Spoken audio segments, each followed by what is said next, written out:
I've always thought that the devil was invisible and hidden. I never knew it was a man, and he was worse than the devil himself. I used to think that the biggest dangers in life came with a loud bang. You know, a crash, a scream, a door being kicked in. But I was wrong. The real danger, well, it's the quiet stuff. It's the way a man can smile at you across a dinner table while he's systematically erasing your bank account. It's the way he calls your daughter sensitive just to make her stop talking. Ugh. My daughter, Kelly, she's 7. She sees everything, even when she's pretending to play with her dolls. And when she saw me crying over a stack of final notice bills that my new husband, swore he'd paid, she decided to do something. She didn't scream for help. She just picked up a phone and sent a text to a number she thought belonged to her aunt.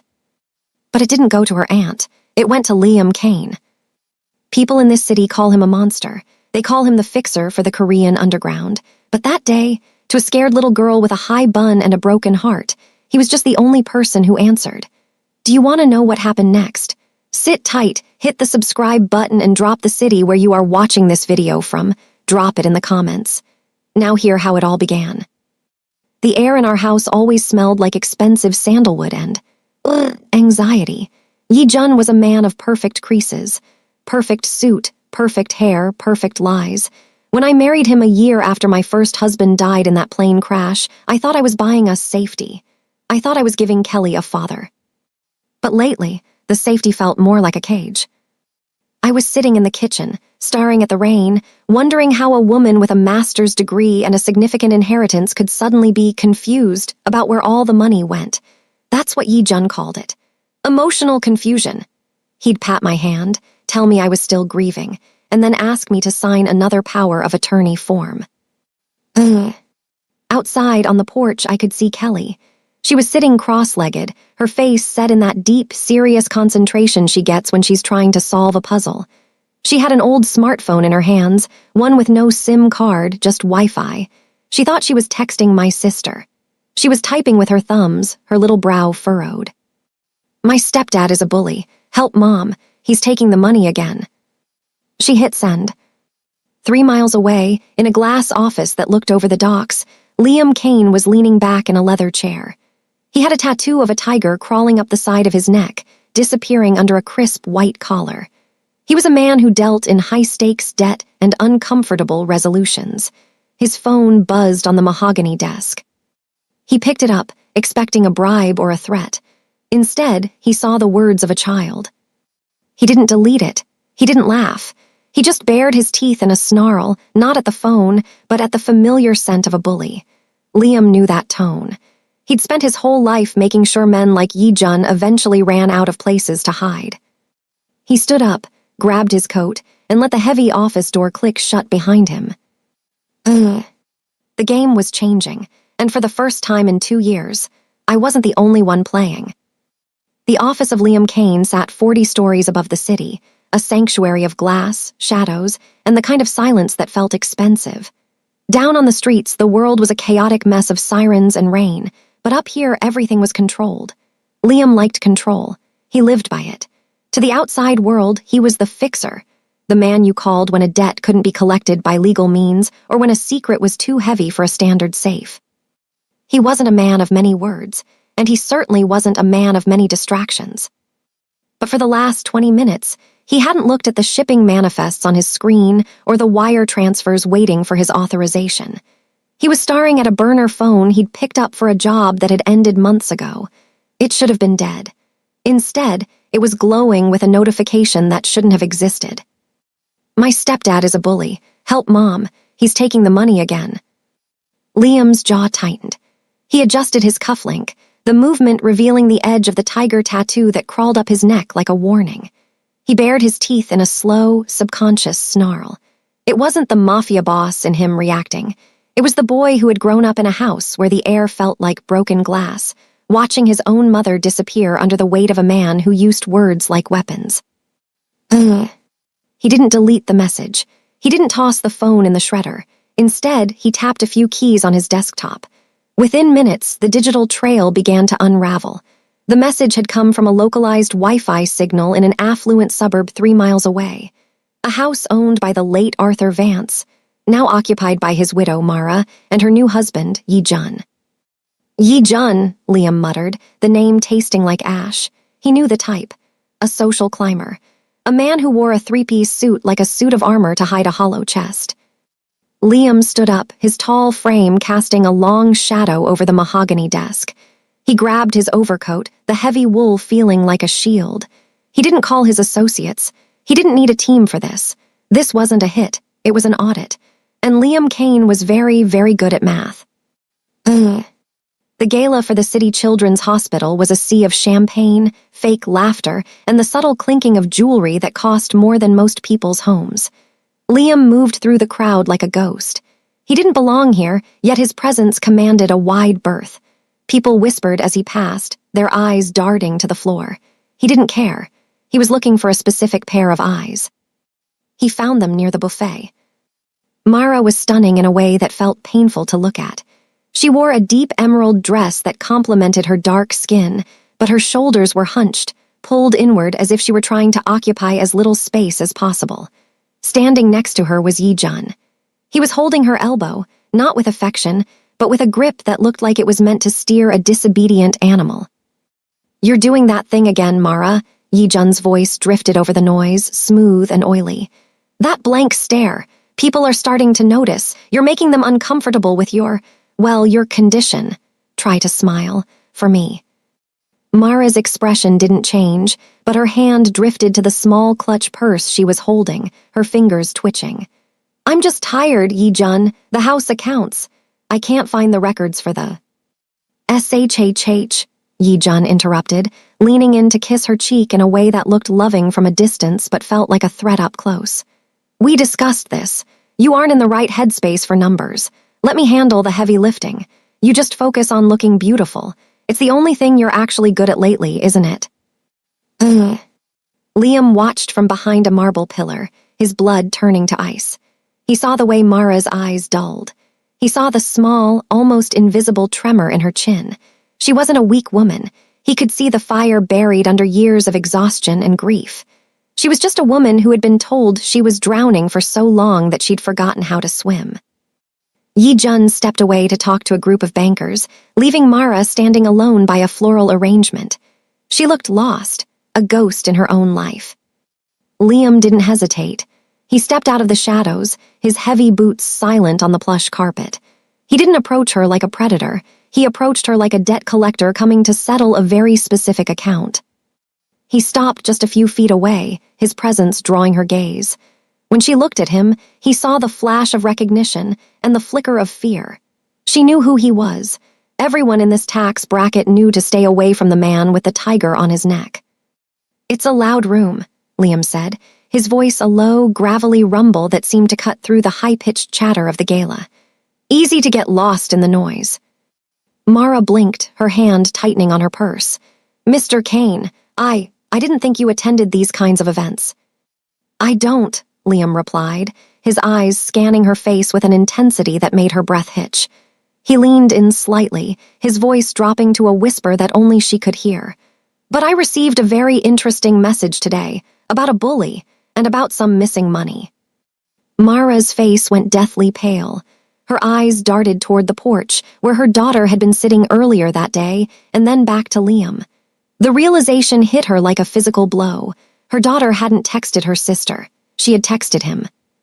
"She's just a child," Mara whispered, her voice trembling. "She didn't know. Please, she's innocent. If my husband finds out, she reached out to someone like you." "Someone like me?" Liam cut her off, a grim shadow of a smile touching his lips. "You mean someone who knows how to spot a thief? Someone who knows that your husband is currently liquidated 30% of your late husband's estate into offshore accounts, while you're standing here apologizing for being tired." Ugh. Mara gasped, her hand flying to her mouth. The noise around them seemed to fade away, leaving only the two of them in a bubble of harsh, cold reality.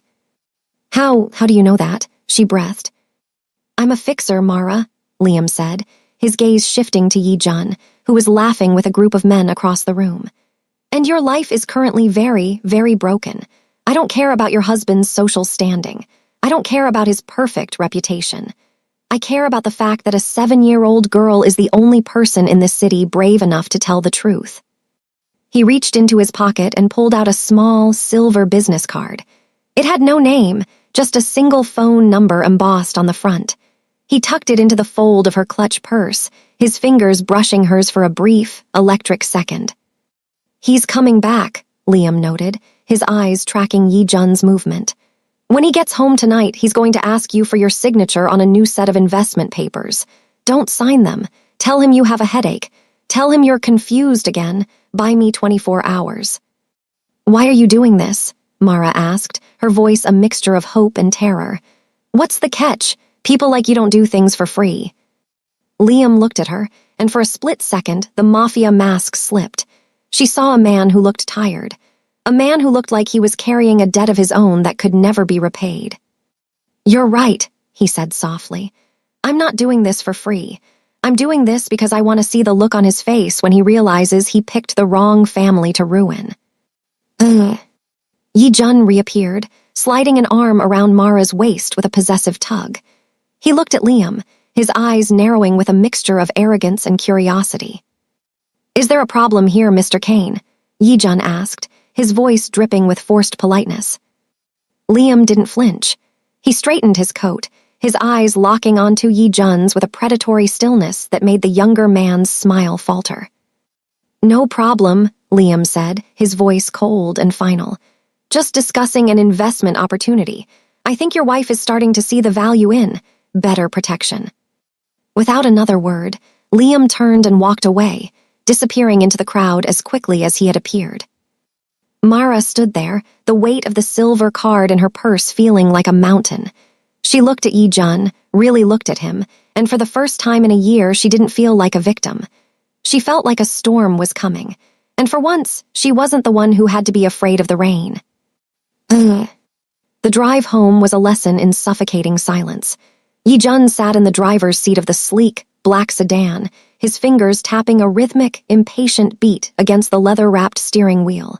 He didn't ask what Liam Kane had said to me. He didn't ask if I was okay. To him, I was a decorative asset that had briefly malfunctioned by talking to the wrong person.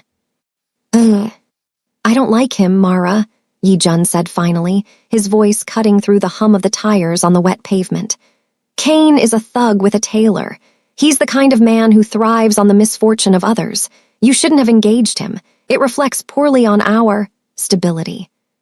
I looked out the window, watching the streetlights blur into long, golden streaks. Stability. It was his favorite word. It was the velvet shroud he used to cover the fact that he was bleeding me dry. I felt the silver card pressed against my thigh through the fabric of my dress. It felt hot, dangerous. "He was just being polite, Yi-jun," I lied, my voice steady in a way that surprised even me. "He mentioned a business venture, nothing more." Yi-jun let out a sharp, mocking exhale.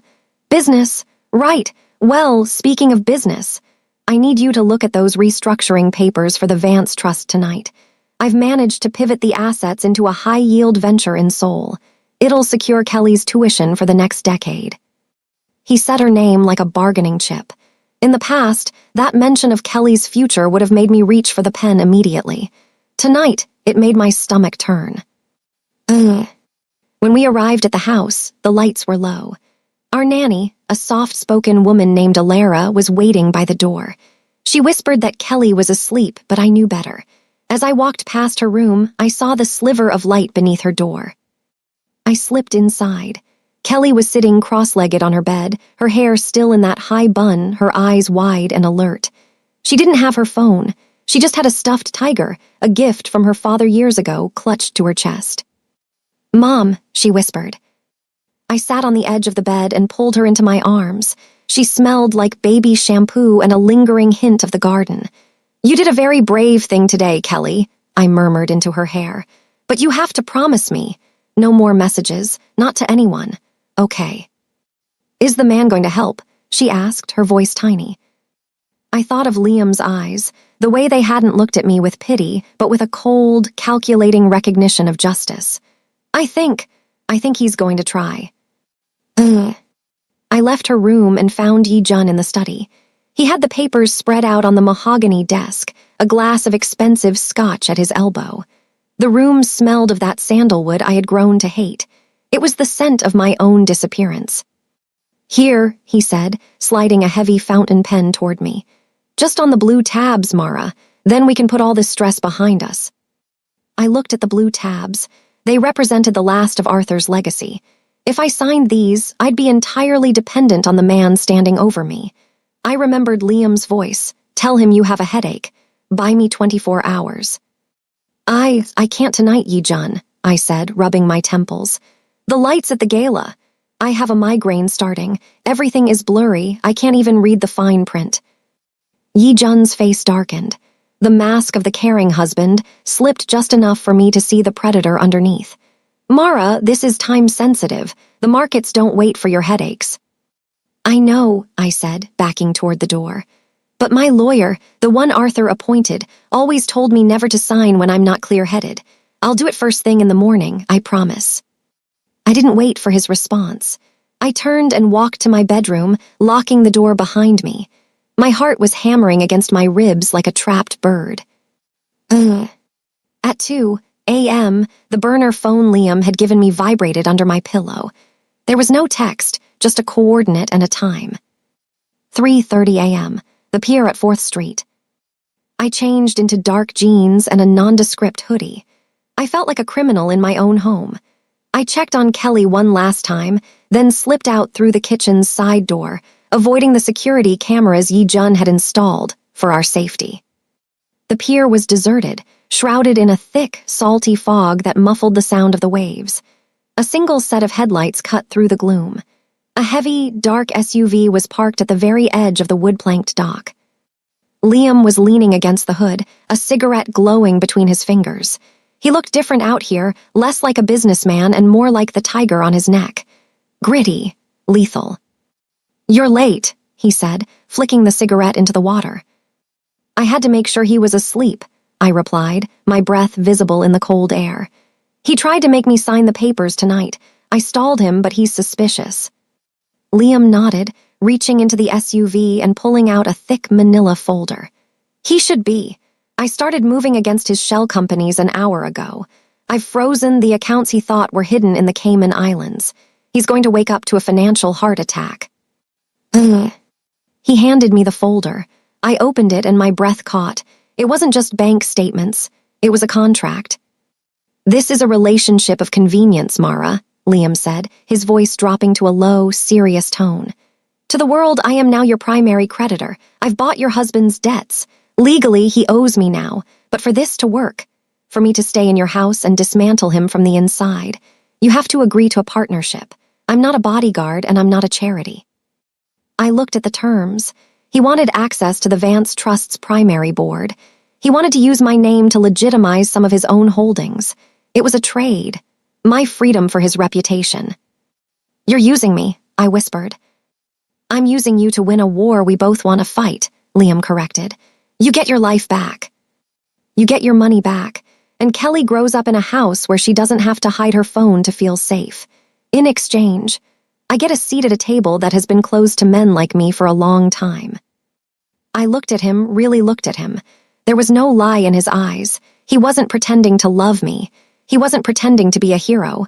He was offering a deal. It was the most honest thing a man had said to me in years. "What happens if we fail?" I asked. Liam stepped closer, the smell of rain and tobacco surrounding me. He reached out, his thumb grazing the line of my jaw, a gesture that felt more like a vow than a caress. "I don't fail, Mara," he said. "Because if I do, I lose everything too. We're in the same boat now. I suggest we start rowing." I took the pen he offered and signed the bottom of the contract. The ink was black, bold, and final. "Welcome to the firm, Mr. Kane," I said. The corner of his mouth twitched. "Go home, get some sleep. Tomorrow morning I'm coming over for breakfast, and your husband is going to hate what I have on the menu." The morning light in the breakfast nook was always too bright, too clinical. It felt like an interrogation room where the only crime was my own existence. Yi-jun was sitting at the head of the table, his tablet propped up against a pitcher of orange juice. He looked different. There was a slight tremor in his hand as he scrolled through his emails. The financial heart attack Liam promised had clearly begun its work. "Mara," he snapped, not looking up. Why is the primary Vance account showing a temporary freeze? I tried to authorize the transfer to Seoul this morning, and it was flagged for unauthorized third-party oversight. Did you call the bank? I took a slow sip of my coffee, feeling the warmth spread through my chest. For the first time, the bitterness didn't bother me. I told you, Yi-jun, I was confused. I might have clicked a security alert in my email last night. My head was pounding. I couldn't really see what I was doing. He slammed the tablet onto the table, the noise echoing through the kitchen. Kelly flinched, her spoon hovering halfway to her mouth. I reached over and squeezed her hand under the table. You clicked something. Do you have any idea how much? The doorbell rang. It wasn't a polite chime. It was a heavy, rhythmic thud that demanded to be answered. Ugh. Yi-jun stood up, smoothing his silk robe, his face a mask of irritation. Who the hell is that at 8 a.m? He opened the door, and the air in the house seemed to shift. Liam Kane didn't wait to be invited in. He stepped into the foyer, wearing a charcoal suit that looked like it was woven from shadows. He looked bigger than he had at the pier, more permanent. Behind him, 2 men in nondescript black suits stood on the porch, their eyes hidden behind dark glass. Mr. Yi-jun, Liam said, his voice a low, dangerous vibration. I believe we have an appointment. Yi-jun's face went through a fascinating transformation, from anger to confusion to a pale, sickly shade of gray. Kane, what are you doing here? This is a private residence. Not anymore, Liam replied, walking past him and straight into the kitchen. He looked at me, his eyes lingering for just a second too long to be business, before he turned his attention to the table. He pulled out a chair and sat down as if he owned the foundation the house was built on. I've spent the morning reviewing the debts you've accrued in the city's private markets, Yi-jun.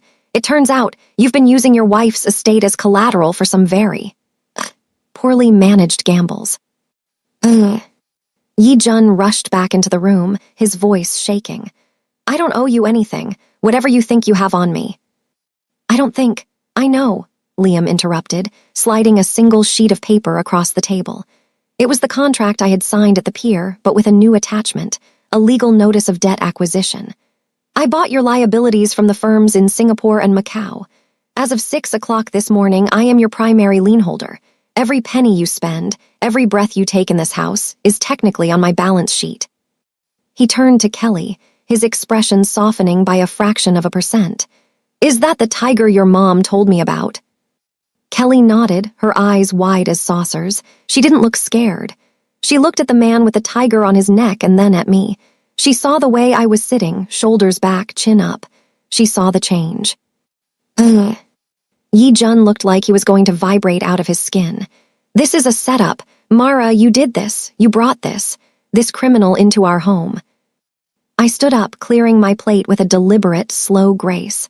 I brought a fixer, Yi-jun. Since you told me I was too confused to handle the money, I thought it was only fair to bring in a professional to help us both. Mr. Kane has agreed to stay here, in the guest suite, until our finances are stabilized. The word stabilized hit Yi-jun like a physical slap. You can't stay here, Yi-jun hissed at Liam. Liam leaned back, crossing one leg over the other. The power dynamic in the room didn't just shift, it shattered. I can, and I will. Think of me as a permanent auditor. I'll be watching every transaction, every gift you buy yourself, and every time you raise your voice to your family. Liam looked at the burnt toast on Yi-jun's plate and then up at the man himself. You should leave the house for the day, Yi-jun. Go find a way to explain to your investors why their money is gone. I'd like to have a quiet morning with my new clients. The silence that followed was heavy, filled with the sound of Yi-jun's ragged breathing and the distant chirp of birds outside. For the first time in 2 years, the sandalwood smell was being drowned out by the scent of rain and cold iron. Yi-jun grabbed his keys and bolted out the door, the sound of his tires screeching on the driveway acting as the first true note of justice. I sat back down, my legs finally giving way to the adrenaline. Liam looked at me, his gaze intense and unreadable. He's going to try to fight back, I whispered. Liam reached for a piece of fruit from the bowl, his movements calm and predatory. Let him try. It's hard to fight when you're standing on a trapdoor, and I'm the one with my hand on the lever. Ugh. The guest suite at the end of the hall had always been a cold, empty place, a showroom for guests we never actually invited. Now, it was the nerve center of a war. Liam had moved in with nothing but a single duffel bag and a workstation that looked like it belonged in a government dark site. The house was quiet.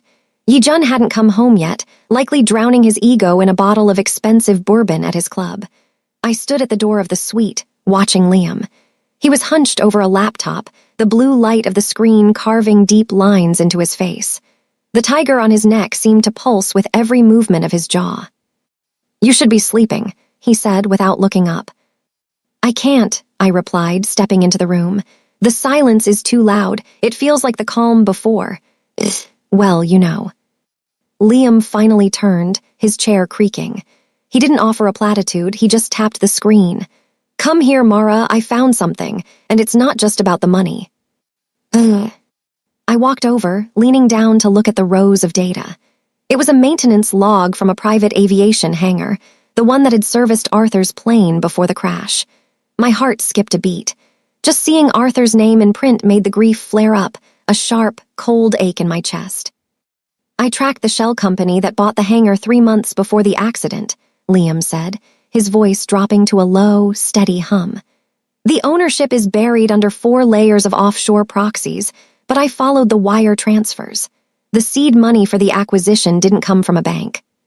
He scrolled down, highlighting a series of payments. "It came from a private account belonging to Yi-jun. Specifically, an account he opened using a forged signature of yours, while you were still in the hospital recovering from the shock of the news." I felt the floor drop out from under me. I had to grab the edge of the desk to keep from falling. "You're saying..." "Ugh. He didn't just marry me for the money, he cleared the path to get it." "Ugh." Liam stood up, his presence filling the small room. He didn't reach out to touch me. He knew I was brittle, that a single touch might shatter the composure I was fighting to keep. Instead, he stood like a wall between me and the horror on the screen. "The logs show a routine inspection was bypassed 48 hours before takeoff," Liam explained. "The lead mechanic suddenly retired to a villa in Spain a week later. Yi-jun didn't just find you in your grief, Mara. He manufactured it." The room felt like it was spinning. I thought of every time Yi-jun had held me while I cried. Every time he told me to trust him because he was the only one who truly cared. It wasn't just a scam, it was a slow-motion execution. "I'm going to kill him," I whispered, the words sounding foreign and sharp in my own ears. "No," Liam said, his voice as hard as flint. "You're going to dismantle him. Killing is quick. What we're doing. We're going to strip him of his name, his assets, and his freedom. We're going to make sure that when he leaves this house, he has nothing but the clothes on his back and the knowledge that he lost to the woman he thought was too confused to fight back." Ugh. I looked up at him, the tears finally starting to burn my eyes. "Why are you helping me like this? This isn't just about a business seat anymore. This is. It's too much work for a simple trade." Liam looked away, his gaze fixing on the rain-streaked window. For a long moment, there was only the sound of the storm. "My sister," he said quietly.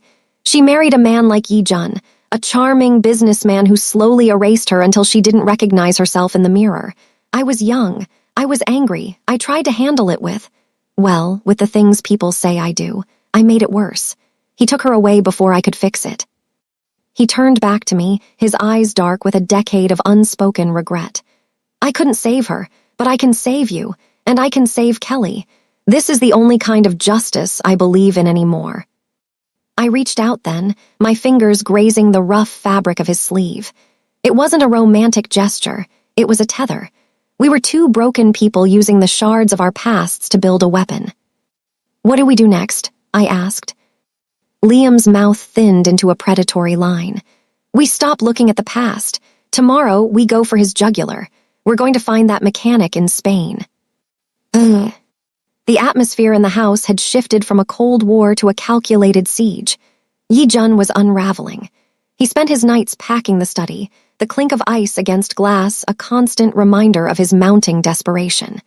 He knew Liam was in the house, but he couldn't kick him out, not without acknowledging the predatory debts he'd signed away in his greed. Liam and I moved through the hallways like synchronized shadows. We didn't need to speak much anymore. There was a frequency we both occupied now.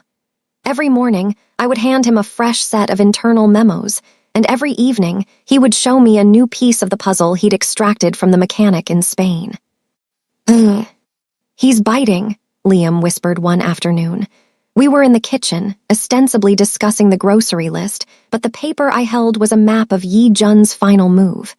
He's trying to liquidate the last of the Vance Trust's physical holdings, the downtown real estate. He needs cash to flee, Mara. He knows the walls are closing in. I felt a surge of cold adrenaline. If he sells those buildings, the foundation Arthur built is gone. We can't let him sign those deeds over. He won't, Liam said, his voice a low, soothing rasp. Because he thinks he's selling them to a private equity group out of Dubai. In reality, he's meeting with my associates. He thinks he's getting a lifeline. He's actually walking into a vault. The plan was a high-stakes dinner. Yi Jun had insisted on hosting it at the house, a desperate attempt to reclaim his status as the man of the manor. He wanted to show these foreign investors that he was still in control. He had no idea that every person sitting at that table would be a legal operative handpicked by Liam. The night of the dinner, the house was transformed. Caterers moved through the dining room, the smell of roasted lamb and expensive wine filling the air. Yi Jun was in his element, wearing a suit that cost more than a small car, his face flushed with the false confidence of a man who thinks he's about to win. I stood at the top of the stairs, watching him hold court. Kelly was in her room, safely tucked away with Alara, but I could feel her presence, the reason I was doing this. Liam appeared at my side. He wasn't in a suit this time. He was in a dark, high-collared coat that made him look like a judge from a different century. "You ready?" he asked. "My hands won't stop shaking," I admitted, tucking them into the folds of my silk dress. Liam stepped closer, his shadow overlapping mine. "That's not fear, Mara. That's power. You've been the prey for 2 years. Tonight, you're the one holding the leash, just remember. Stay quiet. Let him talk. Let him dig the hole so deep he can't see the sky." The dinner was a masterclass in deception. Yi Jun laughed too loudly, bragged too much about his portfolio, and looked at me with a patronizing pity whenever I spoke. The investors, 3 men and 1 woman with eyes like sharks, nodded and smiled, led by a man named Elias who Liam had worked with for years. "The terms are simple, Yi Jun," Elias said, sliding a thick leather folder across the table. "We take the downtown properties off your hands for 50 million cash, but the transfer has to be total. No lingering board seats, no family oversight, clean break." Yi Jun's eyes practically glowed with greed. "A clean break is exactly what we're looking for. My wife has found the management of these assets. Taxing on her health. Isn't that right, darling?" I looked at him across the table. I saw the man who had tampered with a plane. I saw the man who had stolen my peace. "Taxing isn't the word I'd use, Yi Jun," I said softly. "But I agree. A clean break is exactly what we deserve." Yi Jun reached for the fountain pen in his pocket. He didn't even read the final page. He was so focused on the exit, so focused on the money, that he didn't notice the way the investors all looked at Liam at the head of the table. He pressed the nib to the paper, the ink flowing in a dark, jagged line. He signed his name with a flourish, then pushed the folder back toward Elias. "Done," Yi Jun said, letting out a long, relieved breath. "Now about the wire transfer." "There won't be a wire transfer, Yi Jun," Liam interrupted. The silence that followed was absolute. The only sound was the wind rattling the window pane. Yi Jun's smile didn't fall. It simply froze, like a mask that had been cracked. "What?" Yi Jun stammered. "Kane, what are you talking about, the contract?" "The contract you just signed," Liam said, standing up slowly, "wasn't a sale. It was a full confession of financial fraud and a voluntary divestment of all rights to the Vance estate, triggered by the evidence of your involvement in the mechanical failure of Arthur Vance's aircraft." Yi Jun's face went from pale to a terrifying, bruised purple. He looked at the folder, then at me, his eyes wide with a sudden, violent realization. He reached for the papers, but Elias was faster, snapping the folder shut. You set me up, Yi-jun hissed, his gaze fixated on me. He stood up, his chair clattering to the floor. You think this holds up? You think this fixer and a confused widow can take me down? He moved toward me, his hand raised in a gesture of pure, unadulterated rage. I didn't move. I didn't blink. Because before he could take a single step, Liam was there. Liam didn't hit him. He didn't have to. He just caught Yi-jun's wrist in a grip that looked like it could crush bone. He leaned in, his voice a whisper that carried the weight of a death sentence. The police are in the driveway, Yi-jun, and unlike me, they have to follow the rules. I suggest you go with them quietly, because if you don't, well, I've got a lot of ways to spend the night that don't involve a jail cell. The dining room, which only moments ago felt like a stage for a high society play, now felt like a cage. Yi-jun's breathing was shallow and ragged, the sound of a man who had run out of air. He looked at the silver-haired investors who were now standing in a semicircle around him, their faces devoid of the warmth they had faked during dinner. They weren't businessmen. They were the witnesses to his funeral.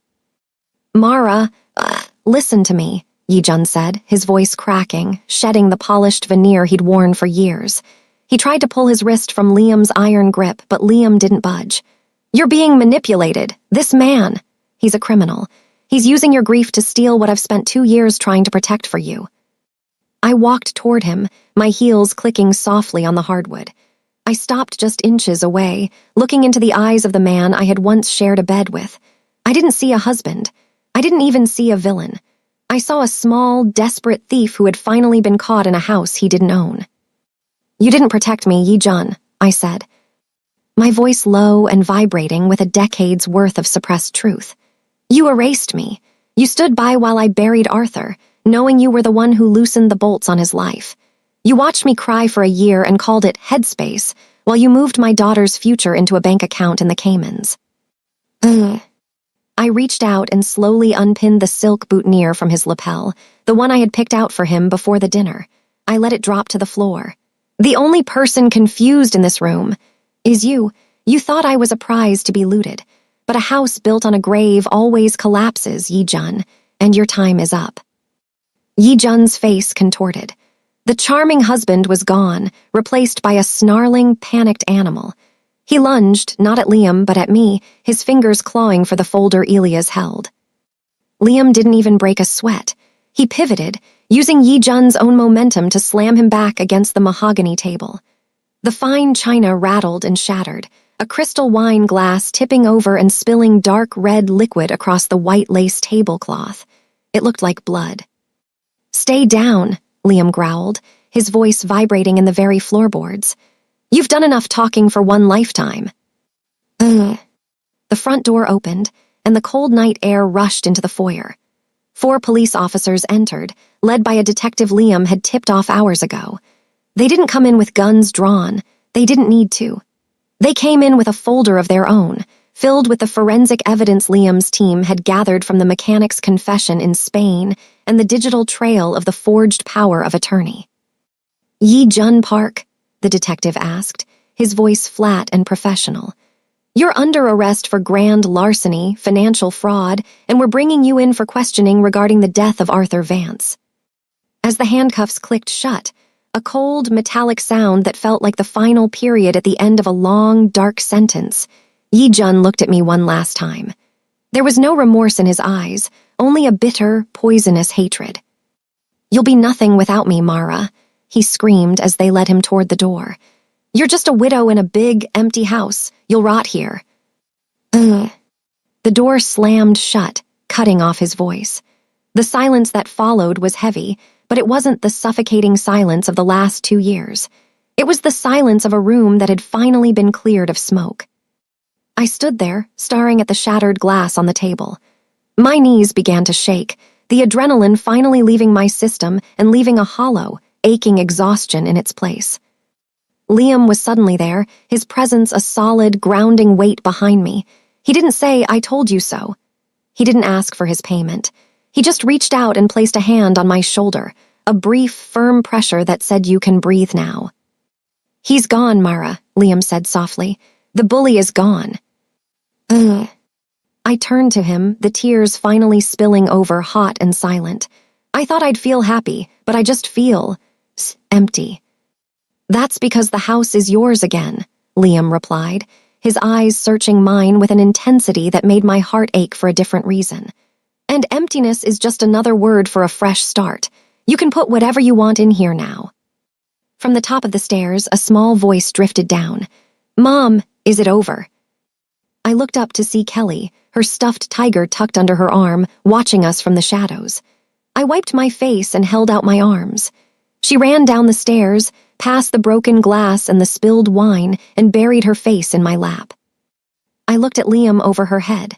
He was standing by the window, the tiger on his neck illuminated by the flashing blue lights of the police cars outside.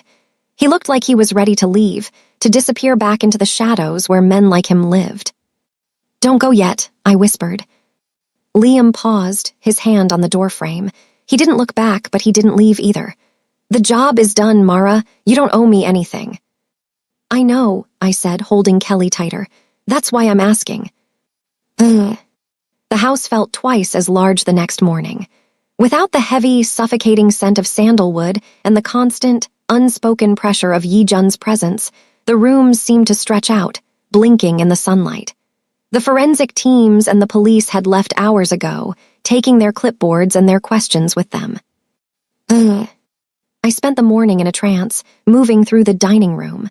I swept up the shards of the crystal wine glass myself. I didn't want the maid to do it. I needed to feel the grit of the wreckage. I needed to see the stains on the tablecloth fade under the cold water. It was a baptism of sorts. Every piece of glass I threw away felt like a fragment of the lie I'd been living. Liam hadn't left. He was out on the back porch, leaning against the railing with a cup of black coffee. He looked tired, not the kind of tired that comes from a lack of sleep, but the kind that comes from carrying a weight for too long. I stepped out into the crisp morning air, hugging my cardigan close to my chest. Kelly is still sleeping, I said, leaning against the doorframe. It's the first time she hasn't woken up with a nightmare in 6 months. Liam didn't turn around, but I saw his shoulders relax just a fraction. Kids are resilient, he said, his voice a low rumble. They just need to know the floor isn't going to fall out from under them. She's safe now, Mara. The accounts are locked. The lawyers are already filing the papers to annul the marriage based on the fraud. By next week, his name will be a footnote in your history. I walked over to the railing, standing a few feet away from him. We watched the gardener prune the hedges at the edge of the estate. It was so mundane, so normal. And what about you, Liam? You said the job was done. Is this where you go back to your office and wait for the next broken life to fix? Liam finally looked at me. The harsh morning light didn't do him any favors. It showed the scar near his temple and the exhaustion in his eyes. But it also made him look human, not like a fixer. Not like a mafia ghost, just a man. My office isn't exactly a place people go to find peace, Mara, he said, a ghost of a smirk playing on his lips. I've spent a long time being the man people are afraid of. It's a hard habit to break. Maybe you don't have to break it, I said, my voice barely a whisper. Maybe you just have to use it for the right reasons. He looked at me for a long beat, his gaze searching mine. I didn't turn away. I wanted him to see the gratitude, but more than that, I wanted him to see the choice. I wasn't the grieving widow anymore, and I wasn't a strategic partner. I was a woman who had been saved by a man's refusal to look away from a child's plea. I found your sister's name, I said softly, in the files you left on the desk, Sora. Liam's hand tightened on his coffee cup. The silence that followed was long and heavy, but it wasn't uncomfortable. It was the silence of shared understanding. She would have liked you, he said finally. She always had a thing for people who fought back. Later that afternoon, I found Kelly in the garden. She was sitting in the dirt, her pink t-shirt stained with soil, carefully planting a row of marigolds. Liam was standing a few feet away, awkwardly holding a trowel as if it were a foreign weapon. He wasn't helping exactly, but he was there. He was an anchor. Look, Mom, Kelly shouted, pointing at the tiny green sprouts. Mr. Liam says if we water them every day, the bully won't ever come back. He says bullies hate flowers. I looked at Liam. He looked profoundly uncomfortable, his dark suit completely out of place against the vibrant green of the lawn. But when he looked at Kelly, the snarl he usually wore was completely gone. "I didn't say that exactly," Liam muttered, though he didn't move away. "I said they hate things they can't control, and you can't control a garden. It grows how it wants." Ugh. I realized then that justice wasn't just about handcuffs and courtrooms. It was about this. It was about the ability to stand in your own yard and not wonder if the person next to you is dreaming of your ruin. "Stay for dinner, Liam," I said. "No business, no ledgers, just dinner." Liam looked at the house, then back at the garden. He looked like a man standing at a crossroads, deciding whether to go back into the dark or see what the light felt like for a little while longer. "I'm not very good at small talk," he warned. "That's okay," I smiled, feeling a genuine warmth in my chest for the first time in years. "We've had enough big talk to last a lifetime." Ugh. 6 months can be a lifetime if you're building something from the ground up. The Vance Foundation didn't just survive the scandal, it thrived. We moved the headquarters out of that cold, glass skyscraper and into a refurbished brick building downtown, a place with big windows and open doors. I spent my days ensuring that other women who felt the way I used to feel, had a place to go when the quiet danger started to creep into their homes. Justice had been served in the most literal sense. Yi Jun was currently serving a 15-year sentence for a litany of white-collar crimes and the conspiracy charges related to Arthur's death. He was a memory now, a shadow that no longer had the power to dim the lights in our house. Ugh. But the real success wasn't in the courtrooms or the bank balances. It was in the kitchen on a Tuesday evening. Liam was standing at the counter, his white shirt sleeves rolled up to his elbows, revealing the full length of the tiger tattoo. He wasn't looking at a ledger or a burner phone. He was focused, with that same intense concentration he applied to everything, on chopping vegetables for a stew. "You're cutting those too small," I said, leaning against the island watching him. "They'll turn to mush." Liam paused, the knife hovering over a carrot. He looked at the pile, then at me, a rare, genuine spark of amusement in his dark eyes. "I'm a precision-oriented person, Mara. You knew this when you invited me over." "I invited you for dinner, not for a surgical procedure," I teased, reaching over to take the knife from his hand. Our fingers brushed, and the electric jolt that had once been born of fear was now entirely grounded in something deeper. Something chosen. Ugh. We had moved past the relationship of convenience long ago. There were no more debts to settle, no more secrets to uncover.